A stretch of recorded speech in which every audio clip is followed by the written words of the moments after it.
Hey everybody, time to get some food cooking here today. I hope you're doing well. I'm just gonna do some fried chicken thighs, skinless, and I'm gonna do some rice-a-roni because that's one of our favorites here. And I'm actually gonna do some boiled beets. That's one of my favorites, and I've had them in the fridge for a little while, and it's time to get them going. So, in all honesty, since I'm the only one who's going to eat them anyhow, the beets are going to take longer than anything else, but I'm going to get them going. I have already taken the tops off of the beets, and I have washed them up. And now I have a pretty large pan, and I have it 3/4 of the way filled with water.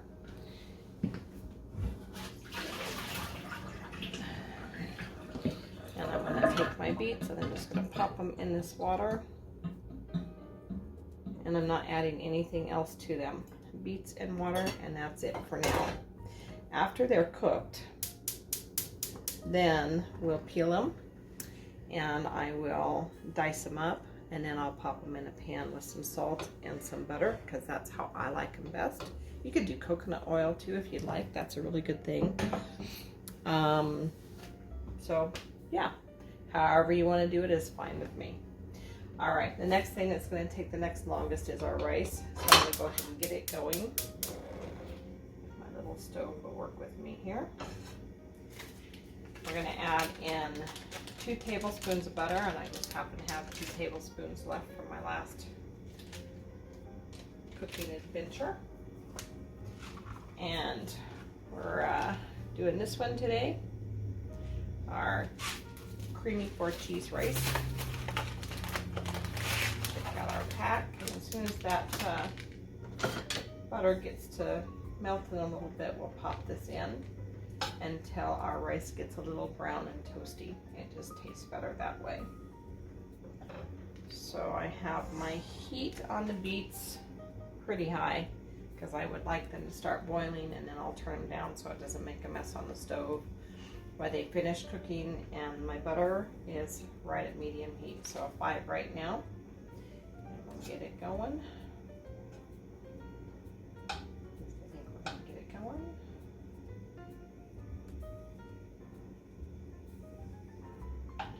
And all of the butter doesn't have to be melted before you pour this in. That way actually it helps not have butter spattered all over your stove.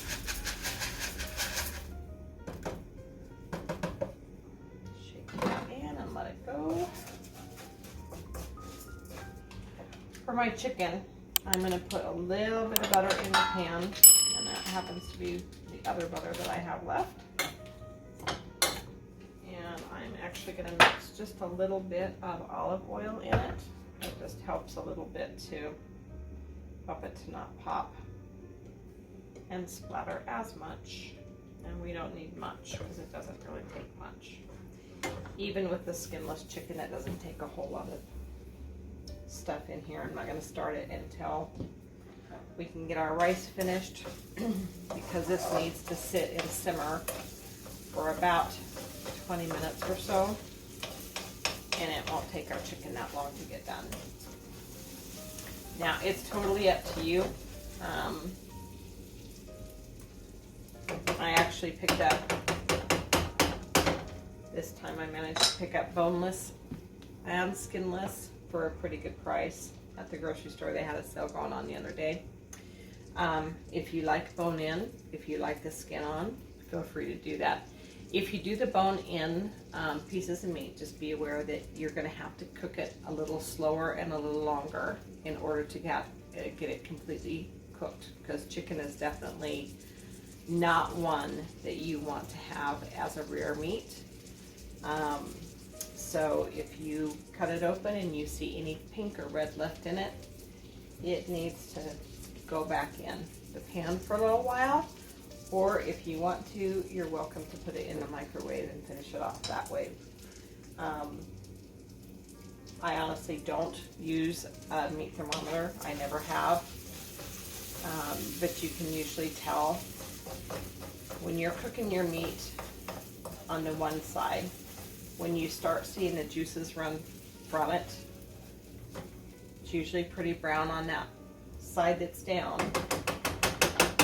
if you flip it over, then it usually only takes a couple more minutes to finish it off and get it to where it needs to be. So if you would like to get a thermometer and use them, by all means do. We actually do have one. It was gifted to me, and I should do better about that, but I am not. I didn't grow up using that, and it's never come naturally. So far I haven't killed anybody in the family, so I think we're doing okay. So as this rice starts to get a little bit toasty and brown, I have a tendency to stir it more because I certainly don't want what's already toasted to start burning, because that's going to ruin your whole little side dish here.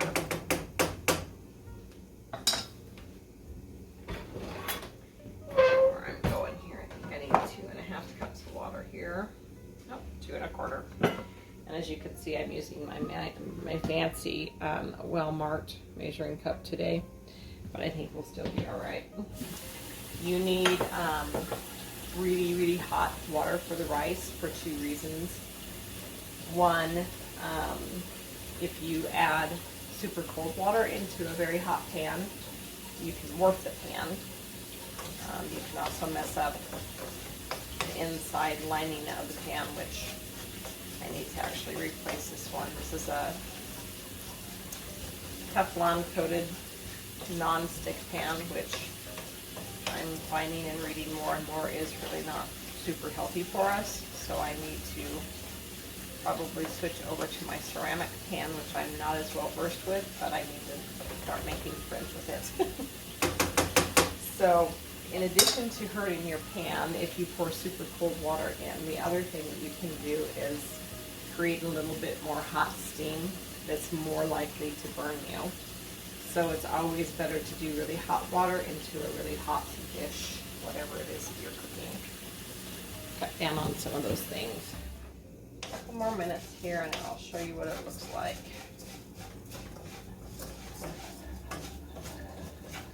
I'll tell you when I think I'm about ready to stop, which we're really close. So when we started, our rice was all white. This is what it looks like right now, and I'm probably going to give it like 2 more minutes.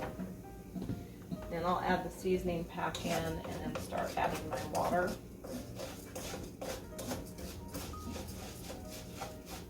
If you don't toast your rice and little noodles in here, it just doesn't have as good a flavor. So that's why they want us to do that.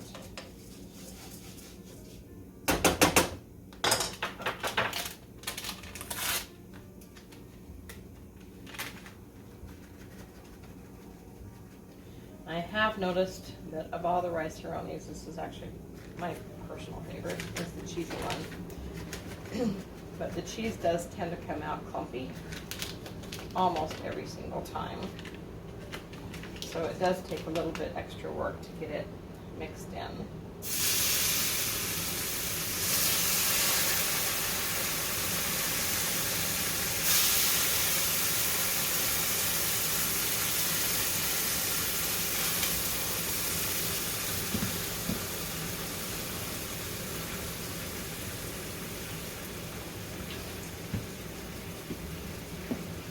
I always tend to go pretty slow with that first cup that I add in.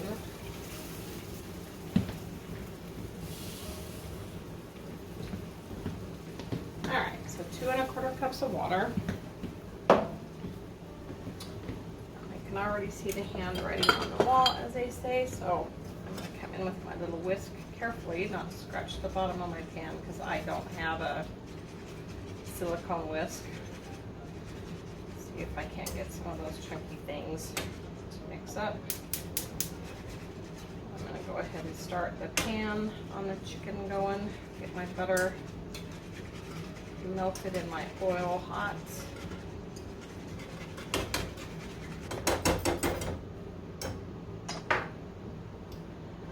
So, I don't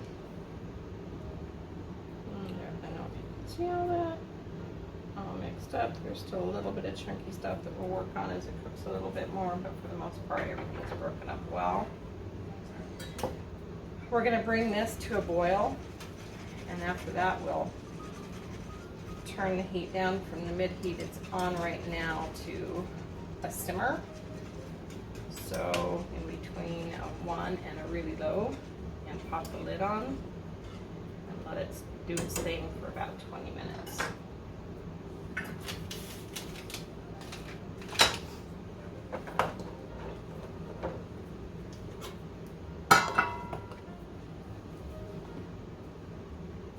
And not taking long because I added that hot water in, so it doesn't take long for it to start to boil, which is really nice. Cheesy stuff just to make sure. And then probably once, maybe twice throughout that 20 minutes, I might stir it up just to make sure all the seasonings are getting really well mixed in. And there we go. So I'm turning this down to a 1. And I'm going to set my timer for my 20 minutes. Out of the way here so I can get to my chicken now.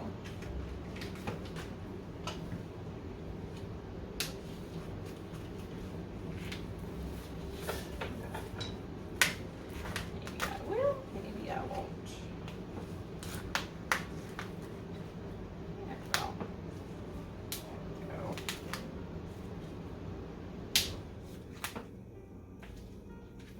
So I added in probably not even quite a tablespoon of butter into the pan. Just a little dollop of the olive oil, so I don't know, a teaspoon, maybe 2. Get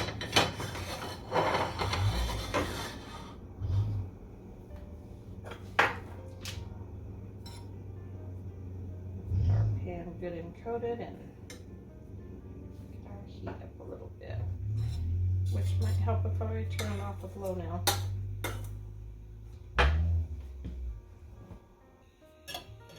And our beet butter is turning pink and starting to get bubbles, so we're getting close to getting a boil on that, but it'll be a while before they're done.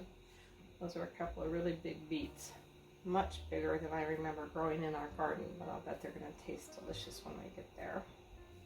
I have a tendency to start my meat high and then turn it down. So right now I have my pan medium-high heat, in between 7 and 8 for my gas stove.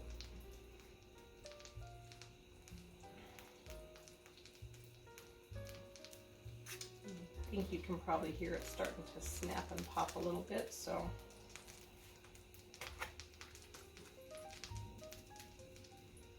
I always turn these down. I can always put this platter in the oven or microwave or whatever if I need to just let it rest a little bit before the rice is done.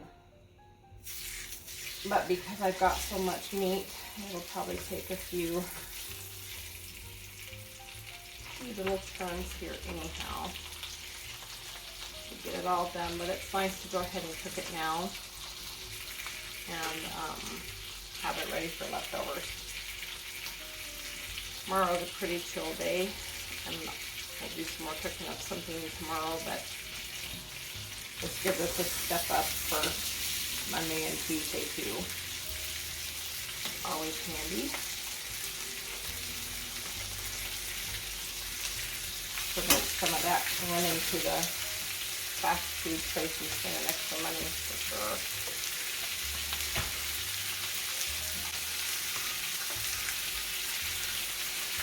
Alrighty, I'm going to go ahead and already turn this down to 5. I'm going to go ahead and just do some really simple salt, pepper, and garlic. My son most likely will grab the teriyaki out of the fridge. Now that's one of his favorite things. And give that a go. I made some homemade teriyaki sauce here a few days ago, and it lasts quite a long time in the fridge. You can warm it up if you like to or not. Oops, I'm going to go a little deep. Okay, let me try to turn it down so I have a whole lot of scrubbing on that side to do. And about the time the rice is done, we'll check on the beets and see. My guess is they're probably going to take in between, after it starts boiling, in between 25 to 45 minutes probably before they're tender, and that's the even deal with, because until they get tender, it's not worth trying to dice them up. Beets are just super hard, and my pan is super full because it is totally boiling over here. So I'm going to crack my lid here, and that way it'll hopefully prevent a whole bunch of cooked on beet water that I scrub off later. Now these might stick a little bit because I'm using the stainless steel pan today, and it's not ready to flip yet, but the other thing that you can use as your judge to see if we're getting closer or not is, instead of all the meat being bright pink, you can see around the edges, I think, where it's starting to get a little tan. And that just means it's cooking up as it should. But pretty soon we'll see a little bit of the juices flowing out too. Because there is not a bone in here, we shouldn't see any of the red stuff flowing out. You would if you had the bone in. And I might do that next time just to show you kind of what that looks like. There's a little bit of a tenon here. I'm seeing that they did not cut out well. I'm just going to go ahead and pull that little piece off. No, it doesn't hurt you to eat it. It's just not a very appetizing little red, little chewy. Not quite like tooth floss, but close. The one thing about the boneless chicken thighs in particular is that some pieces seem to be pretty thin and pretty even in height, width, whatever you want to call it. Others, however, like this one is really skinny in the middle, but it's super thick on either side. So that definitely makes it a little bit more tricky to not way overcook or burn the middle, and yet get the other sides done well enough. So, gotta be a little patient.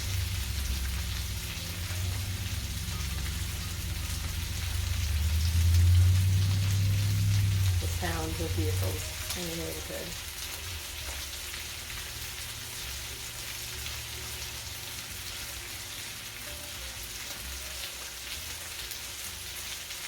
Smells good.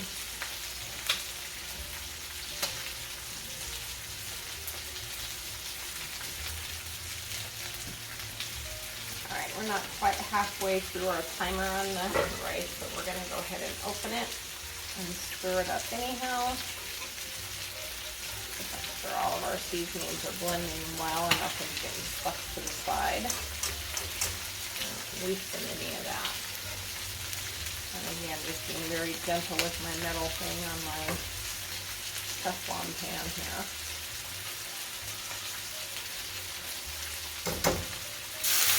Oops.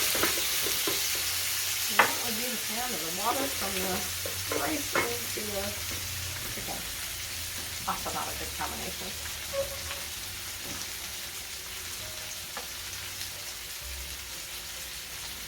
Okay. Hopefully you can see this one, but if I tip it, it's going to run.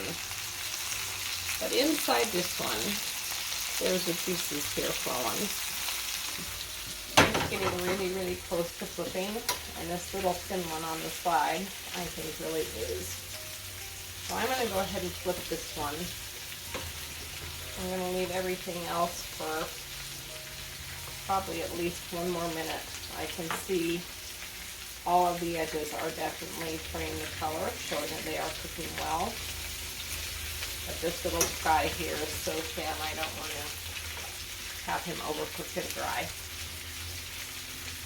And after I flip them, I'm going to season them again with my salt and pepper and garlic. You can use whatever you want to. Totally is your call. Again, I would caution you, if you are cooking for people that you don't know well, or if you are cooking for people that you already know have some allergy problems, try to make sure that your seasonings are as allergy friendly as possible. So if you like to use a lot of seasonings that have MSG in it, or a maltodextrin, I was actually gifted this one the other day. It's a buttery burger blend, and I actually wondered if maybe it would be good on chicken, but definitely got my attention here, because like the 4th ingredient on here is maltodextrin. Then we got some dextrose in here, something I would not have expected in something like this, but definitely something that I really need to watch out for, because I do have a couple of friends who are really allergic to mushrooms. This one has mushroom powder, and I have never had a seasoning ever before that I'm aware of that's had mushroom powder in it, so that's a new one for me to look for. So anyhow, just be careful when you're reaching into your spice cupboard and grabbing things that, if it's not for just you and your family, and you absolutely know beyond a shadow of a doubt who can have what, be careful. Just be careful. Okay. So nice and golden brown.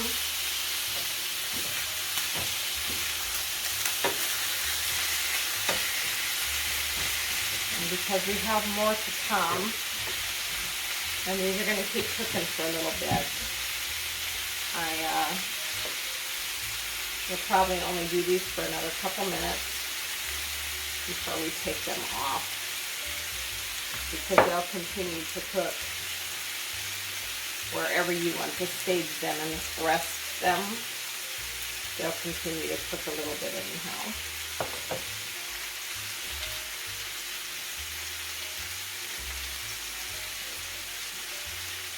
One of the things that my mom used to do with some of our chicken breasts is, actually I may do that with a couple of these yet today. Let's see. She used to cook them in butter with some lemon juice on them, and that was actually quite delightful. I like that a lot, actually. Well, I actually might slide a couple of those into some more butter with some lemon juice today. And again, this is our smallest, our most thin and even thickness wise, and I'm going to go ahead and pull that little critter off and set him aside.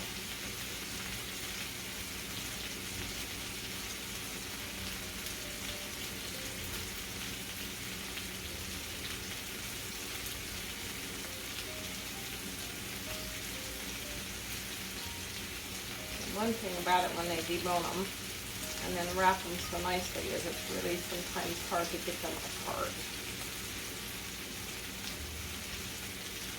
But if you don't, then it's really hard to cook them. A little bonus piece.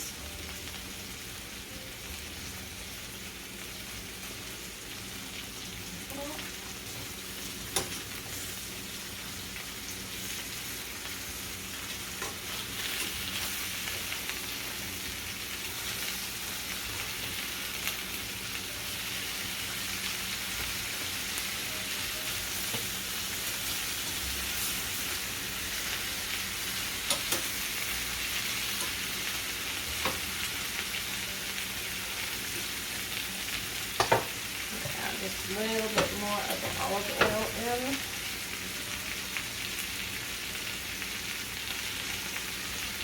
Not a lot, because we're not deep frying this chicken by any means.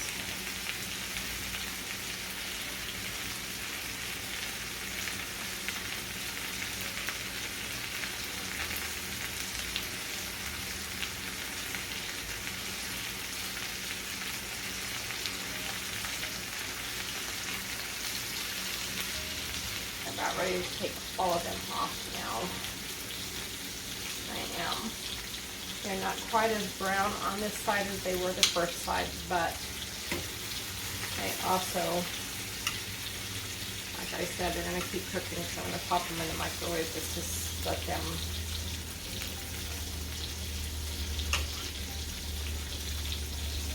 re-stage. Rest. That's what I'm doing. I'm going to let them rest for a minute. Nope, not tired at all. I'm going to go ahead and just cut these two in particular open. I want to just show you here.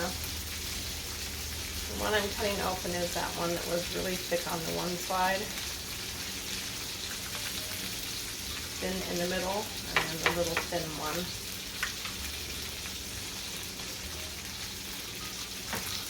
And so I just want you to be able to see. So here's our little thin one. And here's that one that was thicker on either side and really thin in the middle. And those are perfectly fine. We're not cooking it, not turning it on, just letting it do its thing. Okay, yum. So, our rice is just a little bit soupy yet. I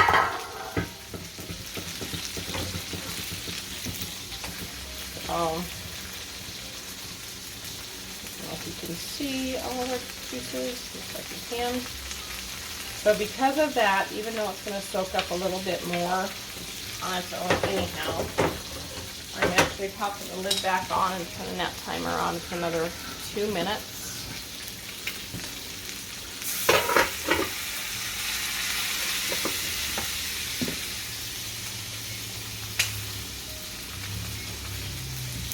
And then I'll do the rest of the chicken and cats to cook it anyhow, so that is fine. And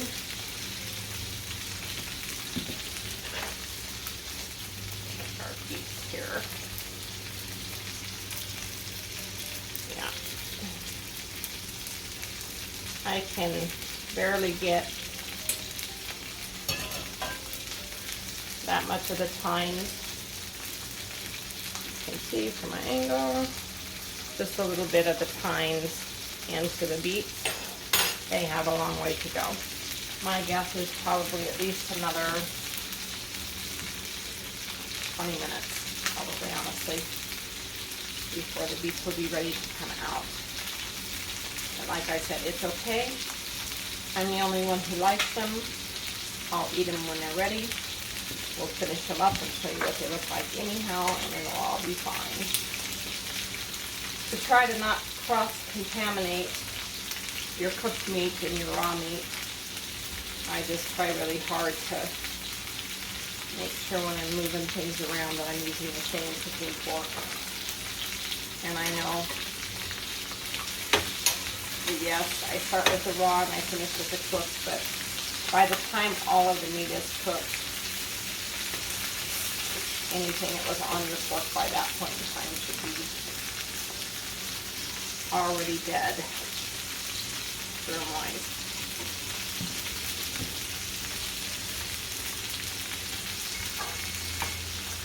Okay. So now in my rice, I'm just turning my heat off, and it's just going to sit there and wait until the rest of the chicken is done. It won't overcook to the point it's not edible. And it will be ready when this is ready, and we'll fluff it up a little bit and enjoy. Again, if you want to get one of those little splatter guard things that go over your pan, probably would save cooking up time. So one of these days, I'll probably go ahead and get one of those. We can have that later after it's cooled down and after we've eaten. Now I will say that if I was feeling ambitious and feeling like we really needed it, I would probably, as much as sticking to the bottom of this pan, it would actually be a really good white gravy pan. Because you could scrape up all this stuff that's sticking to the bottom of the pan and get that deliciousness into your gravy. That would be really tasty. I'm not today, but I'm flipping him, but he may stay down for a little bit longer.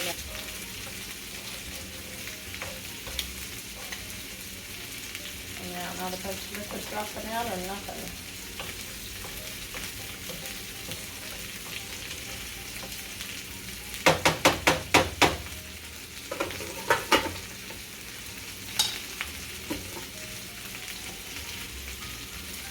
We're going to give this chicken here about 1 more minute, and that's probably all I'm going to do for it, because when we have our leftovers, we'll either pop them in the microwave or we'll pop them in the air fryer to warm them up, and that will finish cooking these two, since they are the biggest of the batch, the thickest of the batch. That way they don't end up rubbery when we warm them up either. So we'll give them just about 40 more seconds or so, give or take.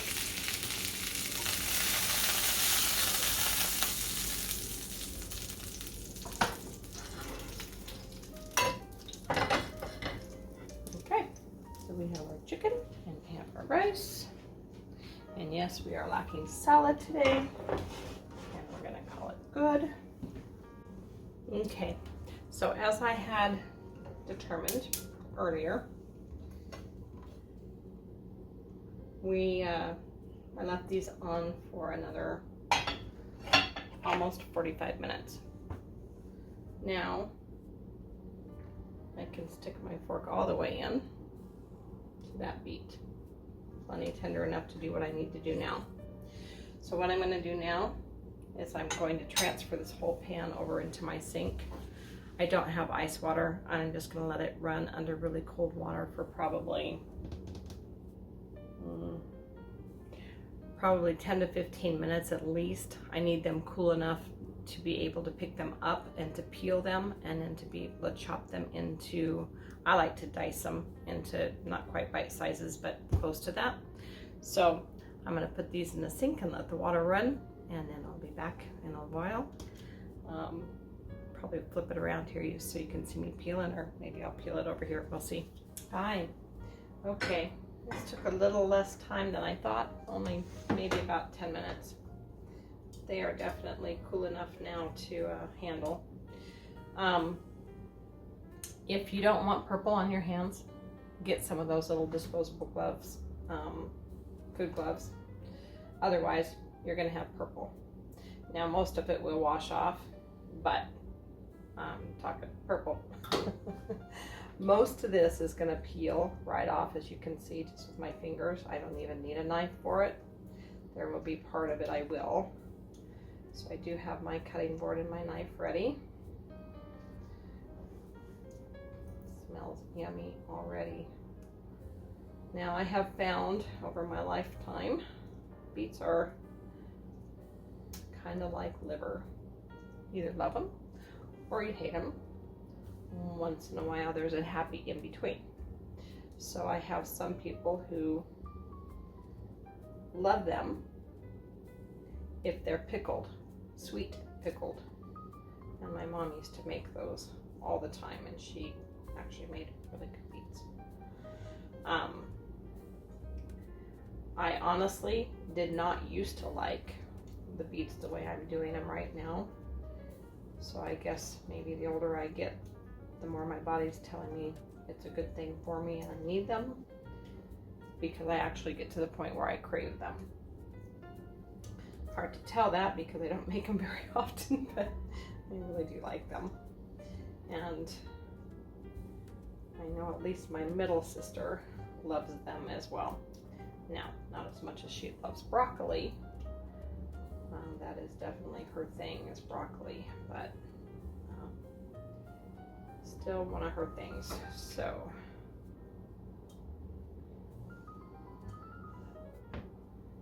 all right, I'm gonna wash my hands for a minute. Why, I'm not sure, but I am. Okay, rinse them, I guess is a better way to put it. But anyhow, here we go. So now I'm gonna take the rest of the root off, and there was some rough places on here, and I'm not sure, just the skin and how it goes sometimes, but I'm gonna cut all that off to where the beet itself is nice and smooth and all cleaned up. Let's try not to get on the camera. There we go. And then I'm gonna take the rest of this top off. Same thing on this one, but it'll be trickier because it's a little harder to hang on to, and its shape is very round. Okay. And this little beet did not take very much cleanup at all, which was nice. Very, very nice. A little bit there, I guess. And a little bit there. Probably wouldn't hurt a thing, but I'm there and I'm clean enough anyhow, so I might as well just get her done. Okay. I cannot get my camera positioned well enough to see my cutting board very well, but I think for purposes at hand, I am just going to take this steaming hot beet, cut it in half, and it is steaming hot. And now I'm going to put it, I actually did it in 4 slices, and now I'm just cutting it again so that we can have diced pieces of beets. Just about bite sizes. So you can cut it however you want to, doesn't matter, because now the only thing I'm going to do is the inside of this is not 100% tender, and that's fine, because what I'm going to do now is I'm going to add, I don't know, 2 or 3 tablespoons of butter to this pan, and on low heat I'm just going to put the butter in with the beets, and I'm going to add probably a teaspoon of salt and let it cook until everything is really super tender.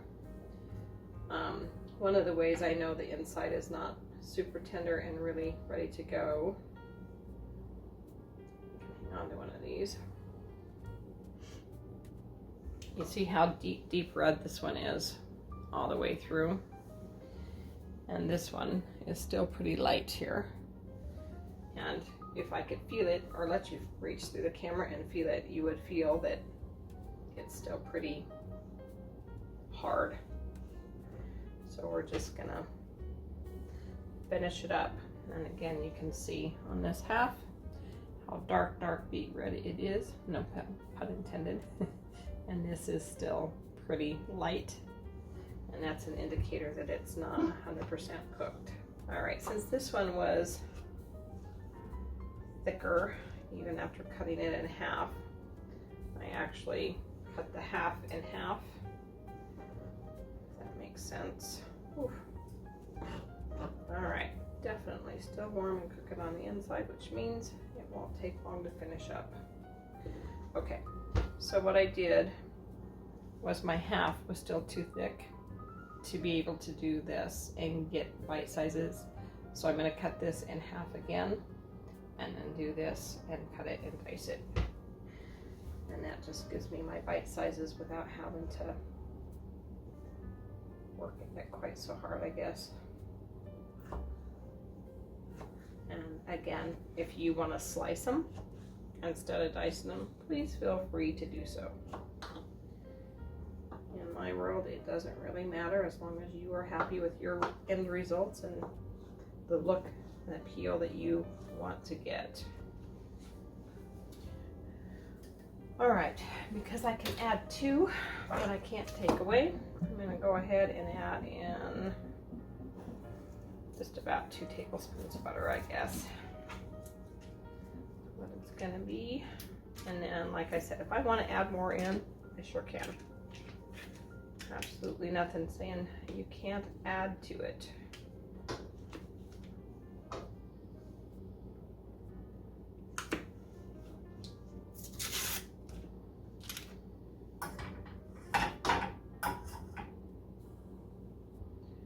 Okay.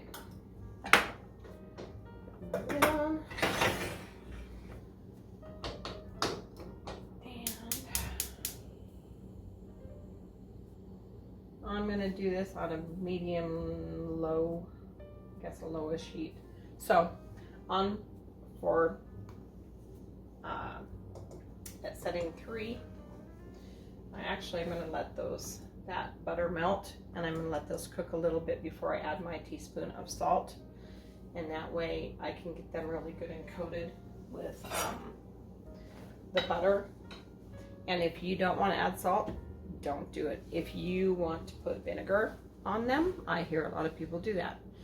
If you want to make them sweet, there's lots of recipes out there to do that too. For me, I like my beets just easy peasy simple, so all it's going to have is butter and salt. See you in a little bit. Okay, so I actually ended up adding a total of 5 tablespoons of butter, and yeah, there's some extra in here, but not a lot. And salt added, and all the yummy pieces. And so the day is now complete. Yum. Almost tastes like summer all over again.